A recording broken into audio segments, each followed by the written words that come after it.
May mga taong walang binabago. At may mga taong binabago ang lahat. Ang taon ng Fire Horse ay hindi banayad, mabilis ito kumilos, sinusunog ang takot, at ginagantimpalaan lamang ang mga handang sumabay sa agos nito.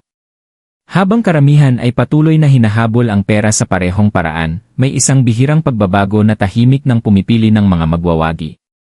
4 na zodiac signs ang nakatayo ngayon sa gilid ng isang malaking pagbabago sa pananalapi, isang pagbabagong tila biglaan sa paningin ng iba, pero sa totoo lang ay hinubog ng maraming taong paghahanda. Hindi ito swerte. Hindi ito sugal. Hindi ito pantasya. Ito ay tamang oras na sinabayan ng tapang. Kung nakakaramdam ka ng pagkabalisa, tila tinutulak pasulong, o pakiramdam mo'y matagal ka nang hinahanda para sa mas malaki, ang mensaheng ito ay maaaring para sa'yo. Manatili kang nakatutok. Hindi kumakatok ang tadhana ng 2 beses. Sa sinaunang karunungan ng zodiac, hindi kailanman basta-basta dumarating ang kayamanan. Sinusundan nito ang enerhiya, tamang oras, at ang kahandaang nagmumula sa loob. Ang taon ng Fire Horse ay may dalang bihira at makapangyarihang puwersa, mabilis, walang takot, at nagdudulot ng malalim na pagbabago. At kapag dumating ang enerhiyang ito, hindi nito inaangat ang lahat. Pinapabilis lamang nito ang pag-angat ng mga nakaayon, yaong tahimik na naghanda habang ang iba ay nag-alinlangan. Ito ang dahilan kung bakit ang ilan ay nakakaranas ng biglaang tagumpay sa pananalapi, habang ang iba naman ay tila naiiwan. Hindi ito tungkol sa mas matinding paghihirap. Ito ay tungkol sa pagkilos sa tamang sandali, may malinaw na isip at buong tapang. Ginagantimpalaan ng enerhiya ng Fire Horse ang matapang na desisyon, matalas na pakiramdam, at ang lakas ng loob na humakbang pasulong kahit may kawalang katiyakan. Sa kwentong ito, sisilipin natin kung bakit 4 na zodiac signs lamang ang nasa tamang posisyon upang umangat tungo sa hindi pangkaraniwang kayamanan. Ang kanilang paglalakbay ay hindi maingay o padalos-dalos. Ito ay eksakto, makapangyarihan, at malalim na konektado sa tamang tiyempo. Kung matagal mo nang nararamdaman na may paparating na pagbabago, maaaring ito ang paliwanag kung bakit. Ipinaliliwanag ang taon ng Fire Horse. Ang taon ng Fire Horse ay may taglay na enerhiyang walang katulad. Ito ay mabilis, matindi, at imposibleng baliwalain. Sa karunungan ng zodiac, ang kabayo ay sumasagisag sa pagkilos, kalayaan, at hindi mapipigilang momentum.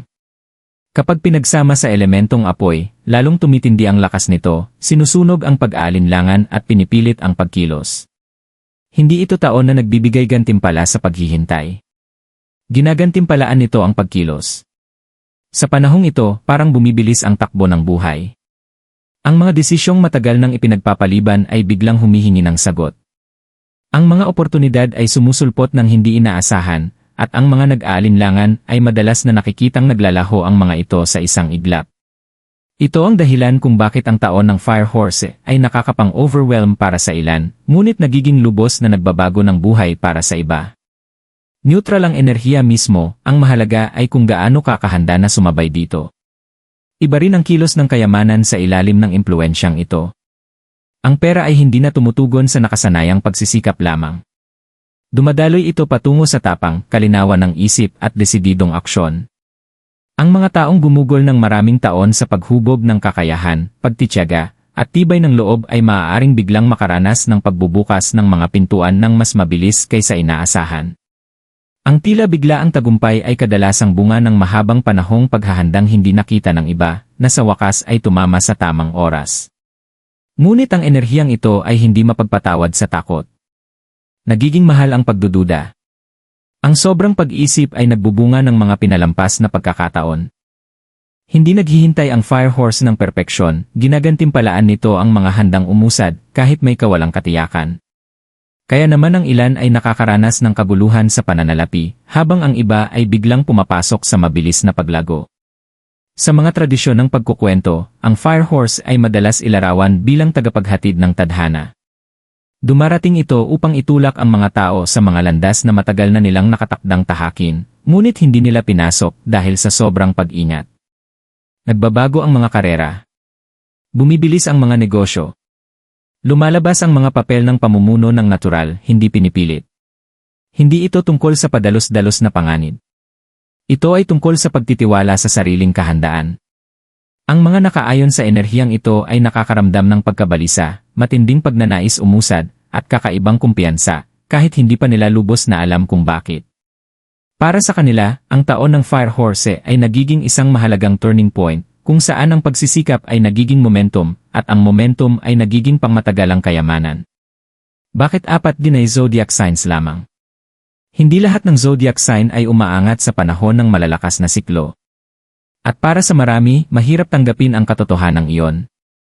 Kapag bumibilis ang enerhiya, nagiging mapili ang tadhana, hindi ito hindi patas, kundi eksakto. Ang taon ng Fire Horse ay hindi nagbibigay gantimpala sa simpleng pagnanais lamang. Tumutugon ito sa pagkakaayon. Tanging ang mga anglikas na katangian ay tugma sa matinding momentum na ito ang kayang sumabay, sa halip na matangay. Ang 4 na zodiac signs na ito ay may isang bihirang katangian. Hindi sila ang pinakamaiingay o pinakamaswerte. Sila ang mga nakatiis ng matinding pressure nang hindi nabasag. Habang ang iba ay naghahanap ng madaliang daan, tahimik silang nagpatibay ng sarili. Habang ang iba ay naghihintay ng katiyakan, natuto silang kumilos kahit may kawalang katiyakan. Ito ang dahilan kung bakit kinikilala sila ng enerhiya ng Fire Horse. Sa karunungan ng zodiac, hindi dumarating ang kayamanan kapag gusto mo ito, dumarating ito kapag kaya mo na itong dalhin. Ang biglaang pera ay nangangailangan ng disiplina, malinaw na pag-isip, at kontrol sa emosyon. Kung wala ang mga ito, ang kasaganaan ay nagiging kaguluhan. Ang 4 na zodiac signs na tampok sa kwentong ito ay nabuo na ang panloob na estruktura na kailangan upang hawakan ang mabilis na pag-unlad sa pananalapi. Isa pang dahilan kung bakit 4 lamang ang umaangat ay ang tamang tiyempo. Ang bawat zodiac sign ay dumaraan sa magkakaibang siklo ng paglago at pahinga. Sa taon ng Fire Horse, karamihan ay nasa yugto ng pagkatuto, paggaling o pagpapakawala ng mga lumang pattern. Ngunit ang 4 na ito ay papasok sa yugto ng paglawak. Ang kanilang mga pinagdaanan noon ay hindi mga pagkaantala, iyon ay paghahanda. Ito ang dahilan kung bakit tila biglaan ang kanilang pag-angat sa paningin ng iba. Tatawagin ito ng mga kaibigan na swerte. Sasabihin ng pamilya na parang biglang dumating. Ngunit sa ilalim ng lahat ng ito, matagal na silang nagbago sa loob. Huminog ang kanilang pag-isip. Tumalas ang kanilang mga instinct. At humina ang takot nila sa pagbabago. Pinapalakas ng enerhiya ng Fire Horse ang kung ano na ang naroon na. Para sa 4 na zodiac signs na ito, pinalalakas nito ang tapang, kahandaan, at momentum. Kaya't hindi lamang sila umaangat sa pananalapi, sila ay ganap na nagbabago. Ang kanilang ugnayan sa pera, kapangyarihan, at oportunidad ay tuluyang nag-iba. At kapag nagsimula na ang pag-angat, nagiging napakahirap na itong pigilan. Zodiac sign #1. Ang zodiac sign na ito ay hindi kailanman pumili ng madali. Habang ang iba ay naghahanap ng mga shortcut, natutunan niya ang pagtitiis. Ang paglalakbay niya patungo sa kayamanan ay nagsimula matagal bago pa man magpakita ng kahit anong senyales ang pera. Lumipas ang mga taon ng tahimik na pagsisikap, madalas hindi napapansin, minsan pinagdududahan, at kadalasan ay hindi nauunawaan. May mga sandaling mas madali sanang sumuko, mga panahong ang kawalan ng nakikitang progreso ay parang personal na kabiguan. Pero may isang bagay sa loob niya na tumangging tumigil. Ang tunay na nagtatangi sa sign na ito ay ang katatagan sa ilalim ng matinding pressure. Natutunan niyang mabuhay sa gitna ng kawalang katiyakan nang hindi nawawala ang direksyon. Ang mga pagkalugi sa pananalapi ay hindi siya pinahina, lalo nitong pinatalas ang kanyang instinct. Ang bawat pagkaantala ay nagturo ng pagtitiyaga. Ang bawat hadlang ay nagturo ng estratehiya. Kahit maliit ang resulta noon, patuloy namang pinatatatag ang kanyang panloob na pundasyon. Sa taon ng Fire Horse, nagbabago ang lahat, hindi dahil bigla siyang sinuwerte, kundi dahil nagtagpo na ang bilis at matagal na paghahanda. Dumarating ang mga oportunidad ng mabilis, minsan hindi inaasahan. Ang isang desisyong matagal na niyang pinag-iisipan ay biglang humihingi ng agarang aksyon. Ang kakayahang minsang minamaliit niya ay nagiging lubhang kapaki-pakinabang. Ang isang koneksyong nabuo noon ay muling lilitaw, dala ang malalakas na epekto. Ang hindi nakikita ng iba ay kung gaano kanatural ang pag-angat na ito para sa kanya. May takot pa rin, pero hindi na ito ang nagdidikta ng kanyang mga desisyon. Kumikilos siya ng may linaw, hindi pag-alinlangan. Nagsisimulang dumaloy ang pera hindi dahil sa puwersa, kundi dahil sa pagkakaayon. Dumadami ang mga pinagkukunan ng kita. Tumitibay ang kumpiyansa. Ang ugnayan niya sa kayamanan ay lumilipat mula sa simpleng pag-survive patungo sa ganap na kontrol. Nauunawaan din ng sign na ito ang responsibilidad. Kapag bumibilis ang pag-unlad sa pananalapi, hindi siya nagpapanik o padalos-dalos gumastos. Sa halip, inaayos niya, ini-invest muli, at nagpaplano para sa pamatagalan. Ito ang dahilan kung bakit nananatili ang kanyang tagumpay. Ginagantimpalaan ng enerhiya ng Fire Horse ang disiplina niyang ito sa pamamagitan ng pagbubukas ng mga pintuang hindi agad nagsasara. Sa paningin ng iba, tila bigla ang tagumpay lamang ito. Ngunit para sa zodiac sign na ito, parang ginhawa ang pakiramdam. Ang mahabang yugto ng pagsisikap ay sa wakas nagkaroon ng saysay. Ang paghihirap ay hindi parusa, ito ay paghahanda. At habang patuloy na bumibilis ang momentum, isang bagay ang nagiging malinaw, hindi ito ang rurok. Ito ang simula ng mas malaki at mas matibay na pagkakakilanlan sa pananalapi. Zodiac sign #2. Iba ang paraan ng zodiac sign na ito sa pagharap sa buhay. Habang ang iba ay nagmamadali, siya ay nagmamasid. Habang ang iba ay sumusugal, siya ay nagkakalkula. Ang relasyon niya sa pera ay palaging maingat, minsan mabagal sa paningin ng iba, pero hindi kailanman pabaya. Sa mahabang panahon, tila ang mundo ay mas nagbibigay gantimpala sa mas mabilis at mas maiingay, habang siya ay nananatili sa tuloy-tuloy na pagsisikap. Ang hindi napansin ng marami ay ang tahimik ngunit matibay na pundasyong unti-unting nabubuo sa ilalim. Nauunawaan ng sign na ito ang tunay na halaga. Alam niya kung paano gawing pangmatagalang seguridad ang maliliit na kalamangan. Kahit mabagal ang progreso, hindi siya nagsasayang ng enerhiya. Bawat kasanayang natutunan, bawat koneksyong nabuo, at bawat aral na nakuha ay may layunin, kahit hindi agad dumarating ang gantimpala.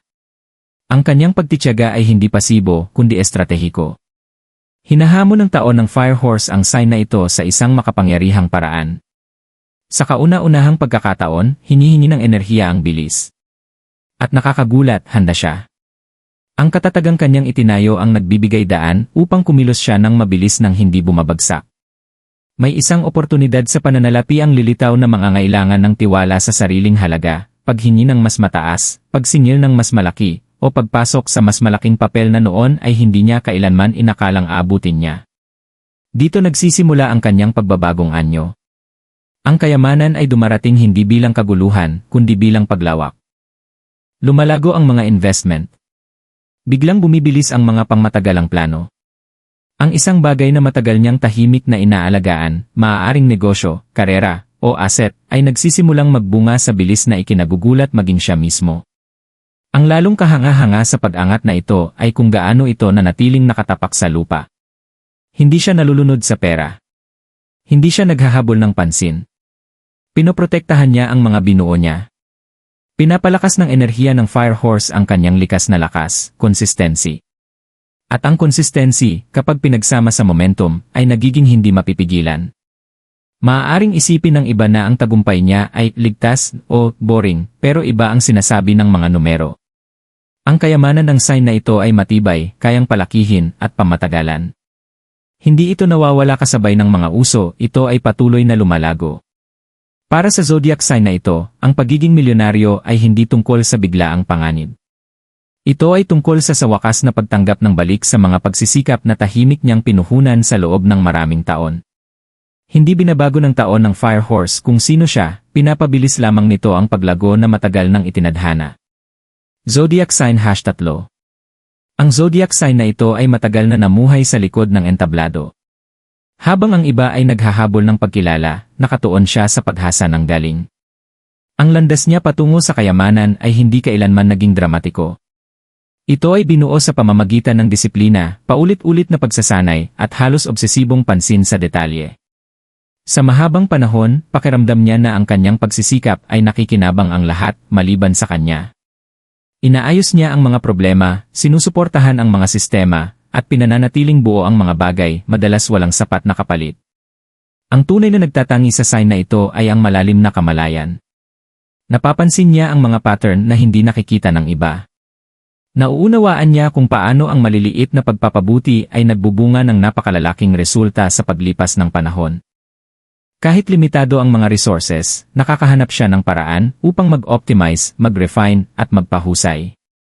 Dahil dito, naging napakahalaga niya, ngunit hindi palaging mayaman. Hanggang ngayon, pinapagana ng taon ng Fire Horse ang isang makapangyarihang pagbabago. Biglang bumibilis ang mundo, sapat upang humabol sa bilis ng kanyang pag-isip. Ang kanyang ekspertong kaalaman ay nagiging bihira at agarang kinakailangan. Lumilitaw ang mga oportunidad kung saan mas mahalaga ang eksaktong galaw kaysa sa simpleng bilis at taglay niya ang pareho. Nagbabago ang isang papel. Lumalawak ang responsibilidad. O ang kasanayang matagal na niyang hinubog ay sa wakas nakakahanap ng tamang merkado. Nagsisimulang dumaloy ang pera hindi dahil hinahabol niya ito, kundi dahil kinikilala na ng iba ang tunay niyang halaga. Gumaganda ang mga alok. Tumataas ang kabayaran. Napapalitan ang tahimik na pagsasamantala ng pinansyal na respeto. Sa kauna-unahang pagkakataon, tumatigil siya sa pagmamaliit ng sarili niyang ambag. Ang dahilan kung bakit pamatagalan ang pagbabagong ito ay ang kontrol. Hindi hinahayaan ng sign na ito na emosyon ang magdikta ng mga desisyon sa pananalapi. Sinusuri, pinaplano, at pinoprotektahan niya ang paglago. Pinapalakas ng enerhiya ng Fire Horse ang kanyang kahusayan na nagbibigay daan upang lumawak ng walang kaguluhan.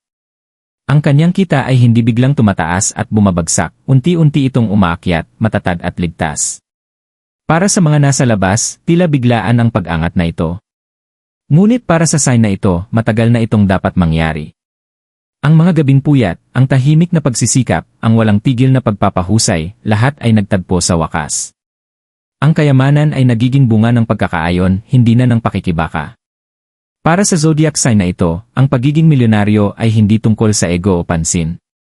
Ito ay tungkol sa kalayaan, kalayaang hindi na mapagwalang bahala, kalayaang pumili, at kalayaang sa wakas ay matanggap ang halagang matagal na niyang nililikha. Zodiac sign #4. Ang paglalakbay ng zodiac sign na ito patungo sa kayamanan ay matindi, pribado, at lubhang nagbago sa kanyang pagkatao. Hindi siya estranghero sa pagkawala, matinding pressure, o paulit-ulit na pagsisimula muli. Sa katunayan, malaking bahagi ng kanyang buhay ay parang sunod-sunod na pagtatapos na sinusundan ng sapilitang muling paghubog ng sarili. Para sa kanya, ang pera ay hindi lamang tungkol sa ginhawa, ito ay nakaugnay sa kaligtasan, kontrol, at emosyonal na seguridad. Ang nagtatangi sa sign na ito sa iba ay ang lalim. Hindi siya kontento sa mababaw na pag-unawa sa buhay. Sumusugod siya ng buo kahit masakit. Ang mga pagkalugi sa pananalapi ay hindi lang sumubok sa kanya, binago nila siya. Bawat pagbagsak ay nag-alis ng ilusyon. Bawat pagbangon ay muling bumuo sa kanya, mas matibay, mas matalino, at mas estratehiko. Sa paglipas ng panahon, natutunan niya kung paano talaga gumagana ang kapangyarihan, tahimik, matyaga, at eksakto. Pinapagana ng taon ng Fire Horse ang kanyang nakatagong lakas. Habang ang iba ay nagpapanik sa mabilis na galaw ng enerhiya, dito siya lalong nabubuhay. Hindi siya natatakot sa pagbabago, ito ang nagbibigay lakas sa kanya. May bigla ang oportunidad na lilitaw na mangangailangan ng tapang at emosyonal na paglayo. Kung saan nag-aalinlangan ng iba, siya ay kumikilos. Kung saan natatakot ang iba sa pagkawala, siya ay nakakakita ng leverage. Mabilis na nagsisimulang maipon ang kayamanan, kadalasan sa mga paraang hindi agad nauunawaan ng iba. Mga estratehikong partnership, posisyon sa pamumuno, matataas na desisyon, o mga papel sa pagmamay-ari ang nagiging available. Pinagkakatiwalaan ang sign na ito ng malalaking responsibilidad dahil kaya niyang humawak ng pressure nang hindi bumibigay. Ang lalong kahanga-hanga sa pag-angat na ito ay ang malalim na pagbabago. Binabago siya ng pera, ngunit hindi sa inaasahang paraan ng iba. Para sa bawat zodiac sign, iisa ang aral. Palakasin ang disiplina. Pagkatiwalaan ang paghahanda. At manatiling alerto. Maaaring hindi dumarating ang kayamanan ng dramatiko para sa lahat. Ngunit ang momentum ay laging sumusunod sa mga marunong mag-adjust. Hindi ipinapangako ng Fire Horse ang ginhawa. Inaalok nito ang paglago. At ang paglago, kapag tinanggap, ay laging humahantong sa mas dakila pa. Huling mensahe emosyonal anay pagtatapos. Bawat makapangyarihang taon ay nag-iwan ng isang pagpili. Hindi na iba ang taon ng Fire Horse. Hindi nito tinatanong kung sino ka noon, tumutugon ito sa kung sino ang handa mong maging. Para sa ilan, binubuksan ng taong ito ang pinto ng kayamanan. Para sa iba, binubuksan nito ang tapang. At kadalasan, magkasabay dumarating ang dalawa. Ang 4 na zodiac signs na itinampok sa kwentong ito ay hindi pinili dahil sila ay espesyal. Pinili sila dahil handa na sila. Handa nang kumilos kahit walang kasiguruhan. Handa nang magtiwala sa mga pundasyong matagal nilang binuo. Handa nang humakbang pasulong kahit hindi pa lubos na nakikita ang daan. Ngunit ang tadhana ay hindi limitado sa 4 na pangalan. Dumadaloy ito sa sinumang nakikinig, umaangkop, at kumikilos ng may malinaw na layunin. Ang kayamanan ay sumusunod sa linaw ng isip. Ang oportunidad ay sumusunod sa tapang. At ang momentum ay sumusunod sa mga tumatangging manatiling nakatigil. Kung ang mensaheng ito ay nanatili sa iyong isip, hindi iyon aksidente. Ang enerhiya ng Fire Horse ay hindi bumubulong, ito ay nagtutulak. At kapag ginawa nito, iisa lamang ang tanong na tunay na mahalaga.